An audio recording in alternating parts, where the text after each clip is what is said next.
Shield Report number DIGWIPF-CA-1979. In 1941, Dr. Abraham Erskine developed a serum that amplified a person's innate nature, granting them super strength, enhanced reflexes, and uncharted regenerative abilities. This formula was given to the United States Army to develop a super soldier. However, following World War II, a patent suit was filed. Over the course of the litigation, it came to light that Erskine's formula derived 99.96% of its active ingredients from a root beer developed by Edward Charles Edmund Bark in 1898. The Bark family settled with Dr. Erskine and the Department of Defense for an undisclosed amount of money, on the condition that they never speak of this again. And that's why I wasn't crushed to death by the giant. Most people are 60% water. I'm 60% Bark's root beer. Well, that seems like a bit of a cop-out. I know, but don't worry. I'm not through with the giant yet. You're not? It's just that the giant, he tasks me. Oh no. He Here tasks we go me, again. and I shall have him. I'll chase him round the moons of Nibia, round the Antares maelstrom, and round perdition's flames before I give him up. Prepare to alter course! No, sorry, no can do. Our city celebrates the 4th of July. So should you. Thanks to COVID-19, all the fireworks are canceled. And you can't get a good Reuben delivered, so what's the point? Reuben, on the 4th of July. Don't you mean hamburgers? Or hot dogs? Or fried chicken? No, the Reuben represents America. How do you figure? At its best, America is a melting pot. It takes the best of everywhere and makes something new. The Reuben takes rye bread from Poland, cheese from Switzerland, sauerkraut from Germany, corned beef from the Irish, and salad dressing from Russia. I can't think of anywhere else in the world where something so delicious could have come into being. Well, if you can't indulge in your 4th of July traditions, join us for ours. I guard the holiday films.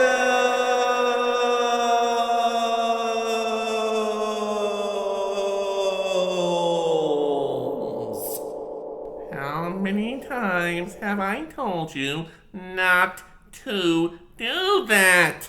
Well, as long as you're not watching Captain America with Red Brown. You have a problem with one of the finest actors America has ever produced? I didn't know John Polito was in this. He isn't. And that's my first major problem with it. And your others?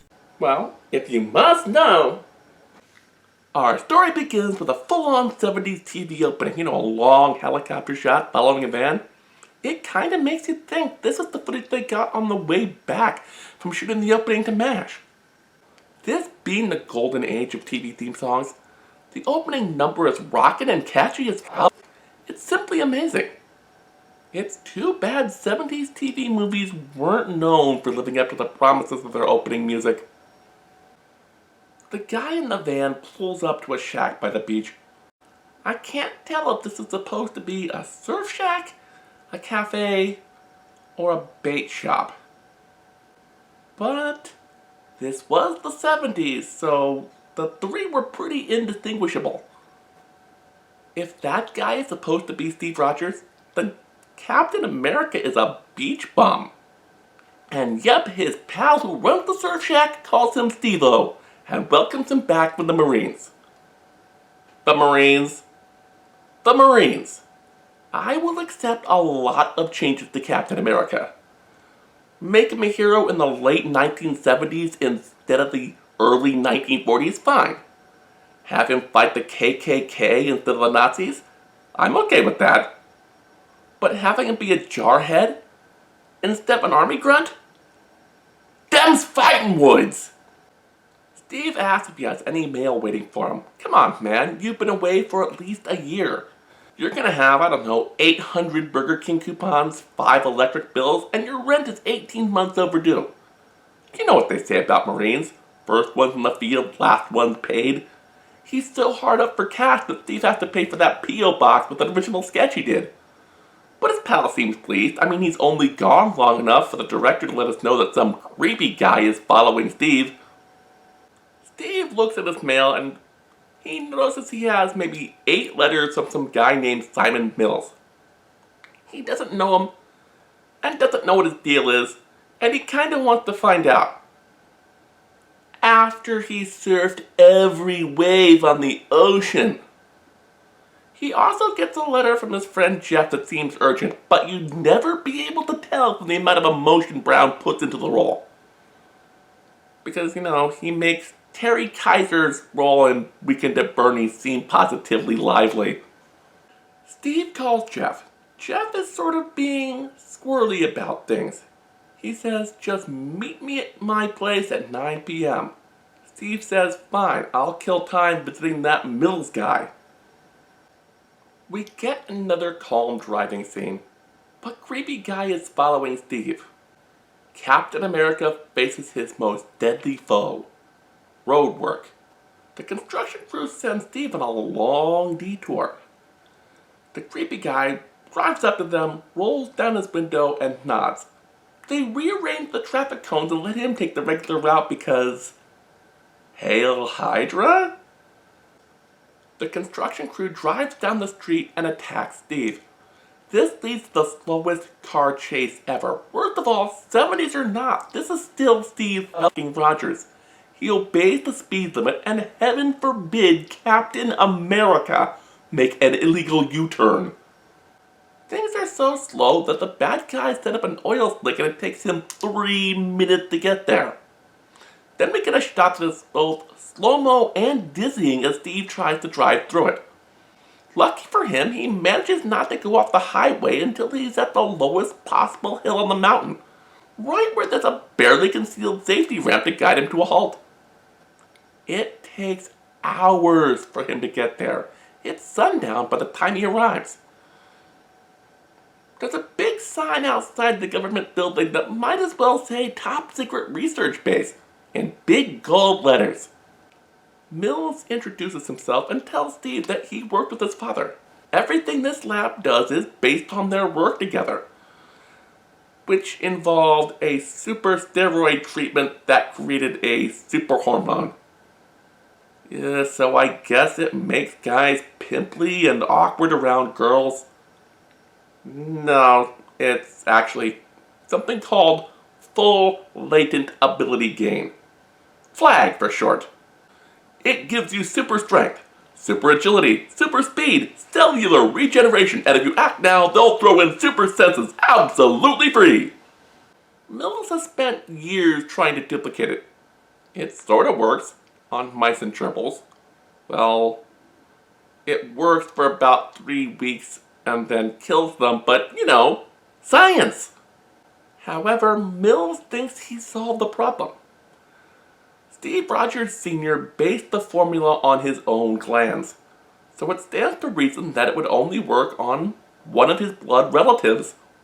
Mills has an agenda for telling him that much is clear, especially when another scientist, Dr. Wendy Day, just walks into the room during their private conversation.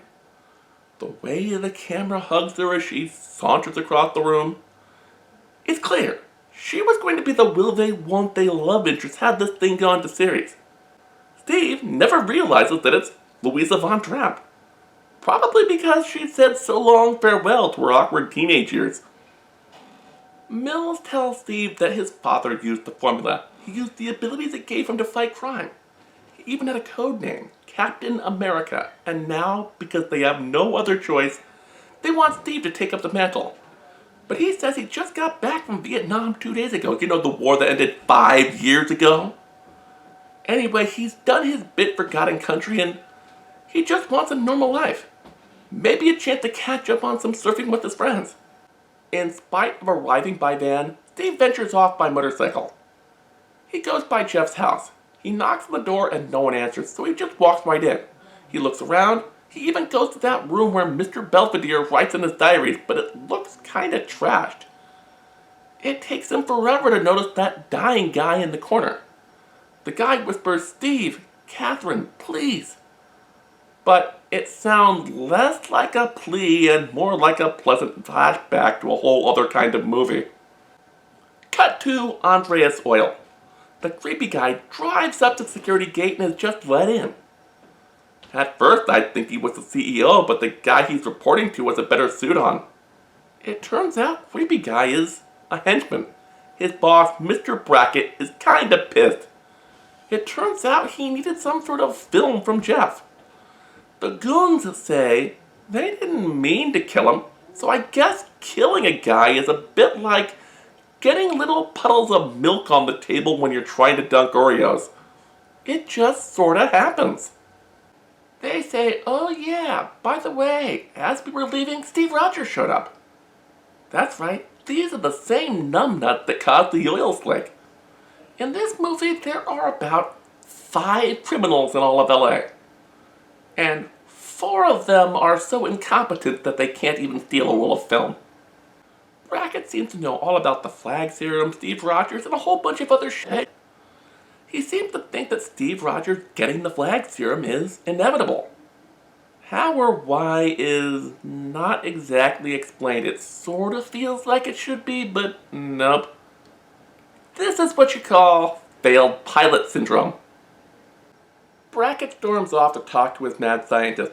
Little known fact, because of the US's issues with OPEC in the 70s, every oil company had a guy working on WMDs.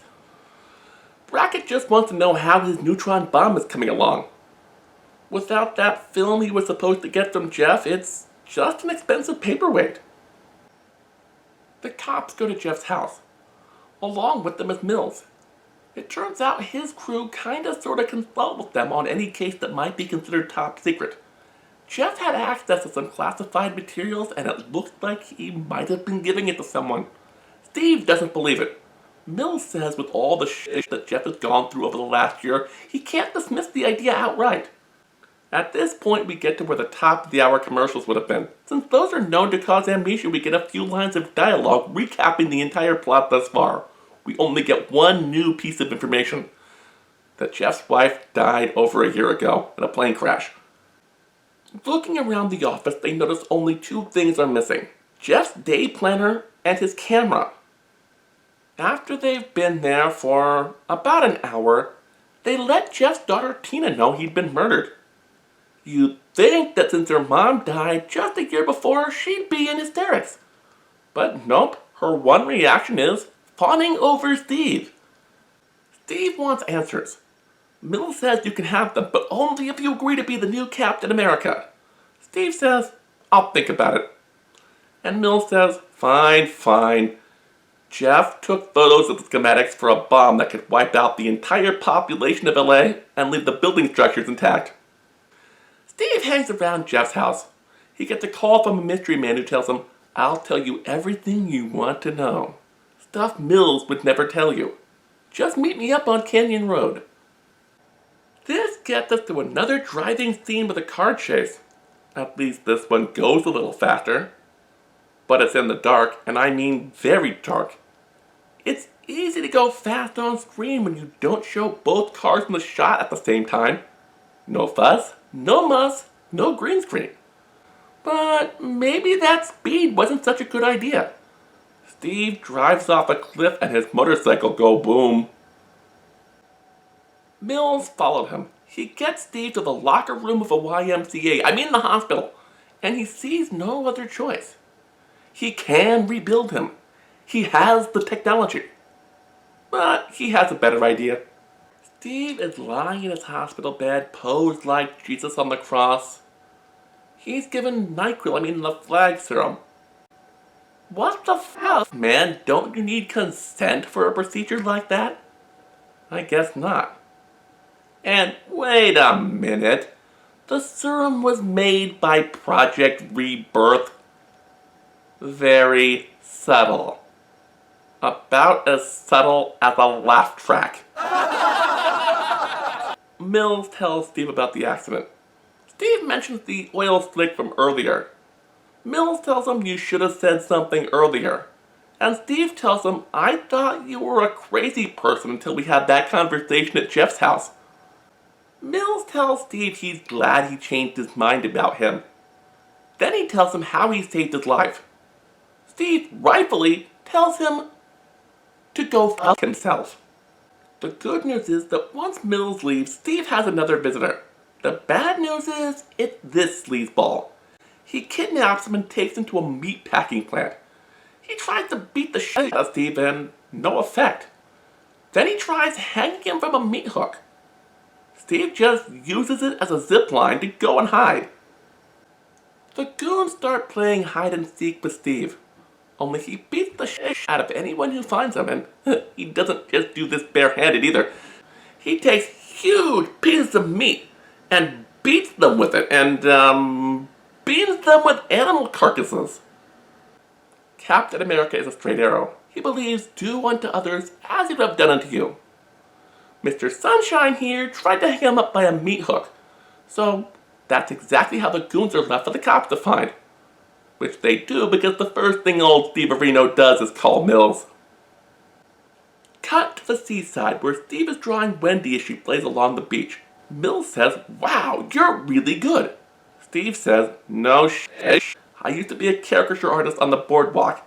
I'd be going back to that, but you used me as a guinea pig. Now I don't have that choice.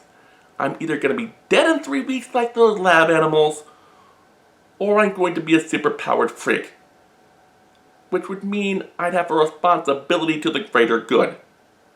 Mills says he's done the test. The formula worked fine as far as he can tell. But what does he know?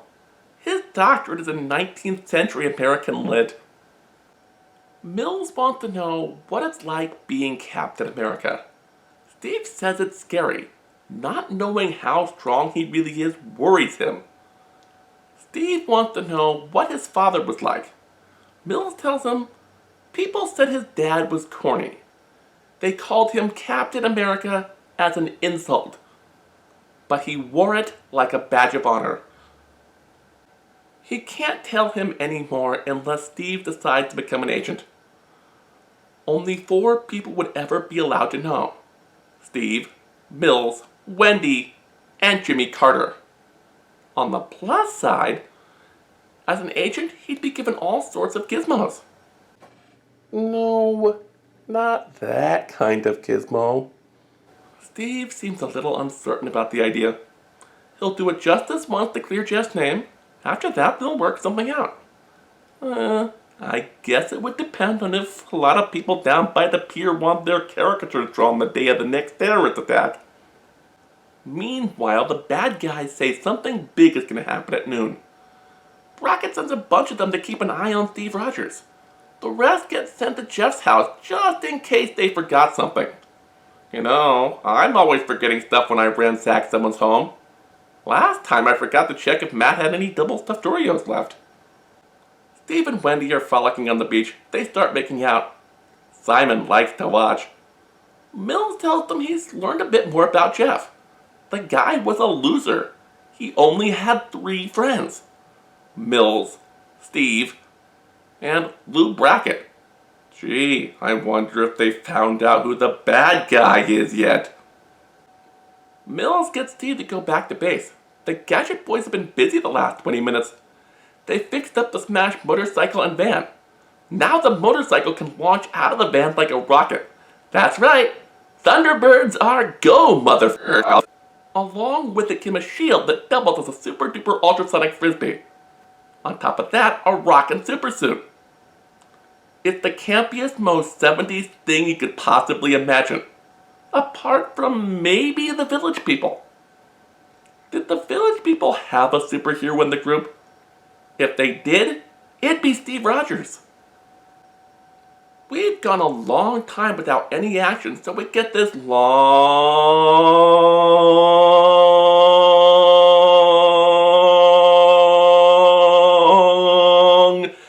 action sequence of Steve trying out his new rocket bike. They set us up for this sort of Evel Knievel style jump. I haven't seen such a failure to deliver since the last time I ordered Papa John's. Bracket men find them and start shooting at them from this ultra-low flying helicopter. Remember that really slow chase scene from the beginning? Well, this makes that look like the speeder chase from Return of the Jedi. It isn't just the vehicles that are slow. Mills isn't exactly Usain Bolt. It takes him maybe 5 minutes to decide to call the military police. On the 6th day, Steve abandons his motorcycle and hops up onto the landing gear of the helicopter. From there, it's a literal hop, skip, and a jump into the cockpit. He tosses the pilots into a lake, and from there, landing it is easy peasy. Meanwhile, Brackett is playing the creepy uncle card on Tina. He's asking her all sorts of questions that could lead him to where the film is hidden. She mentions a game she used to play with her dad. They'd write each other notes and hide them. If the note wasn't found in a certain amount of time, the other would have to do whatever was written on it. The only time her dad didn't win was a time she hid it within the hollow of his fishing rod. He hasn't touched that since right after her mom died. Brackett grabs the fishing rod. He opens it up right as Wendy comes to the door, which works out great for him. He's got the key to his master plan. All he needs is a way to keep Steve Rogers at bay. And what do you know? Self-delivering hostages. I joke about how slow Mills is, but this takes the cake. That following scene took place at about 8 p.m. He doesn't notice that Wendy didn't check in until the next morning, 12 hours later. After all that time, Brackett has to make a ransom call saying that if he or Rogers get involved, the girls are dead. Meanwhile, back at headquarters, Mills, Steve, and some guy we've never seen before are talking the whole situation over. Steve says, using his super senses on the ransom call, he was able to hear something in the background that sounded like a big drill or something. Mills says that Brackett owns Andreas Oil, so maybe the bad guys are holed up at a pumping station or something. Steve wants to go barging in. Mills says, you should probably take this new toy we made you. A Captain America costume. Cap goes charging in. Any chance to hear that theme song again is okay by me. I wish I could play it for you, but I don't want the copyright strike. The cheesiest part of this fight and chase scene is, well, Cap's motorcycle has this Hunt for Red October style silent running mode. It doesn't just mute his engine. Oh no, that would be stupid. This changes his theme song from classic rock to smooth jazz. But then, I can't. I just can't. It can't be enough to put Adam West Batman to shame. It's the fight scene that launched 1,000 memes. He's beating up these rank and file security guards. They know jack-ish about what's going on. He grabbed this oil pipe, bends it, and squirts it at them. The weenie mad scientist tries to flee. Captain America blocks his path and threatens to beat the shit out of him if he doesn't tell him what he wants to know.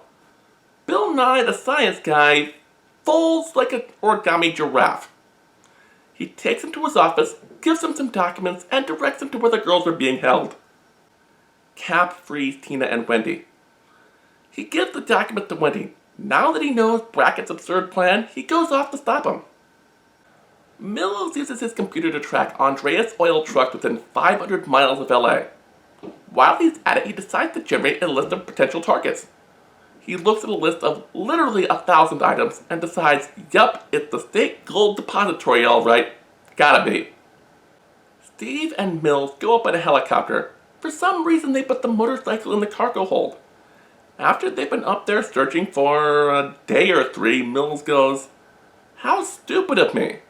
A neutron bomb is really heavy. They wouldn't put it on the main roads where it might be picked up by a way station."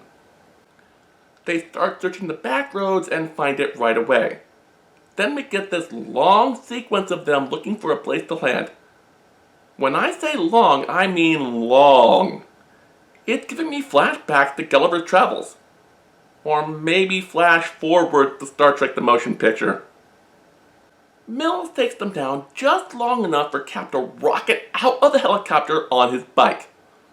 The special effects and stunt supervisors land them right behind a hill so we don't get to see the actual jump. Bastards. On the other hand, we got to hear that theme song again, so you get no complaints from me. Hey, wait a tick. He was on the helicopter as Steve Rogers, but he's dressed as Captain America on the motorcycle. So you're telling me he changed his clothes, got on the motorcycle, and got it revved up to 187 miles an hour in under 5 seconds? I call bullshit. You'd think with an opening like that, the chase would be really fast. I apologize. I called that chase at the beginning with the oil slick the slowest chase scene ever. Then I said that one at the proving ground was slower than that. Well, this one is the slowest I've ever seen. I have seen living statues with more movement than this chase scene. Captain America catches up to the truck and hops aboard. He calls Simon to come pick up his bike. You know, for the 4 people who would care how he had it again, had this gone beyond the pilot. That's right, movie. That conversation is a catch-22.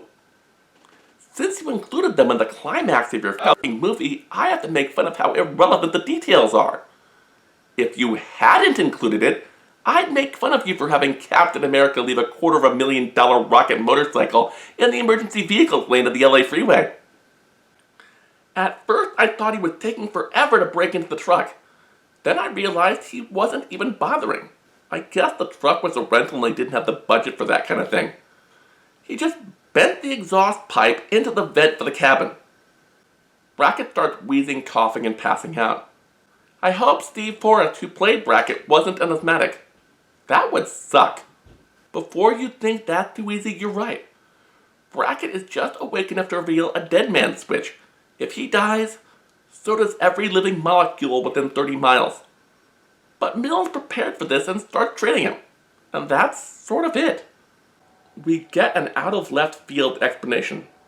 Jeff did indeed take photos of those schematics. He was blackmailed into it. That whole plane crash story was a lie. His wife was still alive.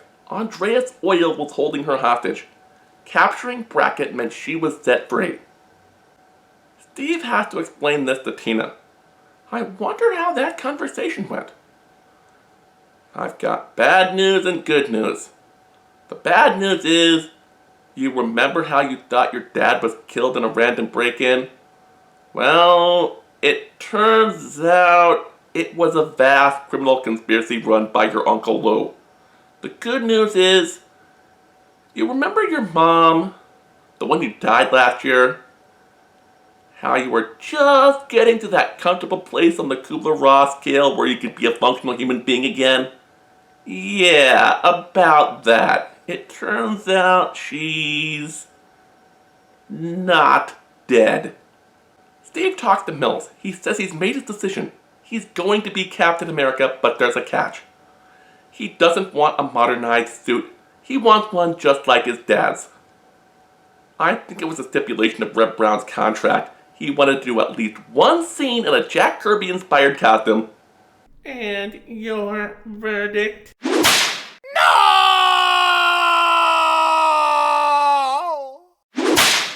I don't care how catchy your theme song is. Nothing can save this movie. Nothing! First you have Reb Brown's acting. I get it. You want to do a lot of stunts. And you want someone who adores Captain America. And you got that. Every frame of this movie oozes with just how much damn fun Brown is having doing this. But why get a stuntman to act when you only have 4 shots that require it? If your movie requires acting, why not hire an actor and get someone else to do the stunts for those 4 scenes? I mean, for crying out loud! Most of those high-speed chases were done at below the speed limit. You could have written off Brown's lack of acting ability if you surrounded him with real actors and had them play it for camp. Like they did on 60s Batman, or even The Incredible Hulk. But instead, any actor with any sort of talent plays it totally straight. So the movie is fucking dumb. This movie cost me $1.75. I work at a bakery. Once you factor in my employee discount, do you know what else costs $1.75? This cookie. This is a chocolate chip cookie, one of my favorite things on the menu. If you ask me if I'd rather watch this movie or eat this cookie, I'm going with the chocolate chip cookie.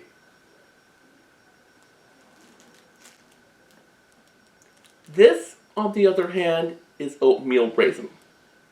Not bad as oatmeal raisin cookies go. In fact, the place I work makes the best oatmeal raisin cookies I've ever had. I just find the whole idea of oatmeal raisin cookies to be an abomination against the giant flying spaghetti monster.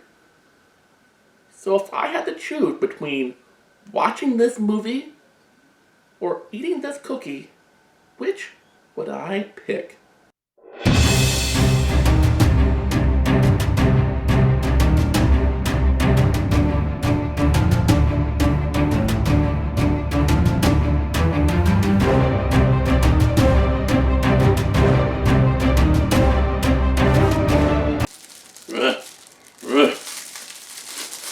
Cookie! Cookie! Cookie! Cookie! Cookie! Ah, nom, nom, nom, nom, nom, nom, nom. So, how do you plan on taking on the giant? I'll have to get to him first. How do you plan on doing that?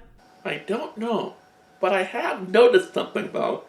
Oh, You tied me up, like in the movie I was reviewing, Gulliver's Travels, right?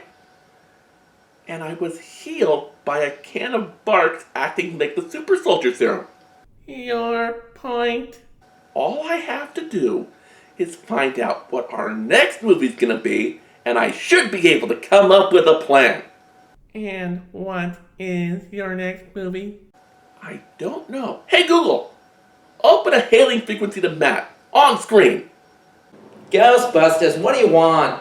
What's my next movie? Let me see. Your schedule says Jack and the Beanstalk, 1952, starring Bud Abbott and Lou Costello. Yeah, I'm pretty sure we all know how this plays out. What do you mean? You'll see. You'll see. And if you want to see, subscribe to this channel. If you like the video, ring the bell. If you really want to support the channel, visit patreon.com/ParityEraFilms and become a patron. Me could use the money for more cookies! Cookies! Yum, yum, yum, yum, yum, yum, yum, yum.